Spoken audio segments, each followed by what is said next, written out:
देखिए, ईवीएम को लेकर कई सवाल है, कई प्रश्न है, खास करके वीवीपैट को लेकर, और मुझे लगता है कि माननीय इलेक्शन कमीशन ऑफ इंडिया को उनका जवाब देना चाहिए।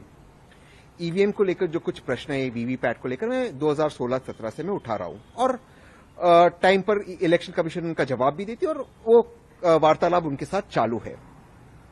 लेकिन ये जो सैयद सूजा साहब है, इनका मैंने वीडियो देखा, इन्होंने मुझे कांटेक्ट किया था 2017 में, जब इलेक्शन कमीशन ऑफ इंडिया ने वो हैकाथॉन का चैलेंज किया था।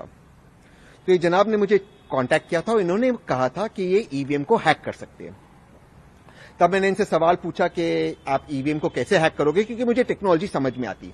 तो उन्होंने बताया कि फ्रीक्वेंसी के माध्यम से, मोबाइल फ्रीक्वेंसी के माध्यम से भी ईवीएम को हैक कर सकते हैं।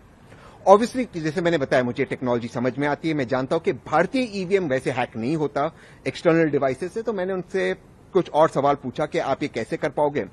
तो उन्होंने मुझे बताया कि वो इलेक्शन कमीशन ऑफ इंडिया में काम करते थे, और 2014 में जो ईवीएम्स डिजाइन हुए, जिसके कारण वर्तमान प्रधानमंत्री नरेंद्र मोदी जी जीते, वो ईवीएम्स उन्होंने डिजाइन किया था।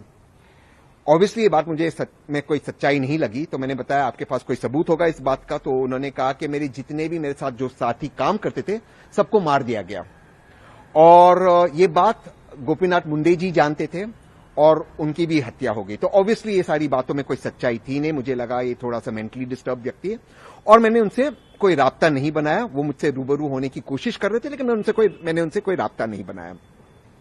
ये 50 से 100 करोड़ मांग रहे थे ईवीएम हैक करने के लिए, 2017 की बात कर रहा हूं।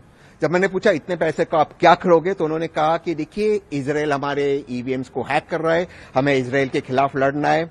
और वो लगातार पाकिस्तान और दाऊद इब्राहिम का नाम लेते थे, कहते थे कि मुल्क के बाहर है, और दाऊद इब्राहिम के माध्यम से वो बाहर गए और वो उनको पनाह दे रहे। तो मुझे लगा ये थोड़ा सा डिस्टर्ब्ड आदमी, मैंने इनसे कोई राब्ता नहीं रखा। उसके बाद लगातार पाकिस्तानी नंबर से कुछ 1-2 बार मुझे कॉल भी आया, मैंने इसकी कंप्लेंट दिल्ली पुलिस में की थी। अब मैंने जब इनका वीडियो देखा, मुझे समझ में आया ये आदमी बहुत डेंजरस है, ये हमारे जमहूरियत, हमारे लोकतंत्र के लिए डेंजरस है। ये आदमी लगातार झूठ बोलता है, कोई मेंटली डिस्टर्ब नहीं, कोई षड्यंत्र कर रहा है। और इलेक्शन कमीशन ऑफ इंडिया से मेरी गुजारिश है कि इस पर यूएपीए का केस लगना चाहिए।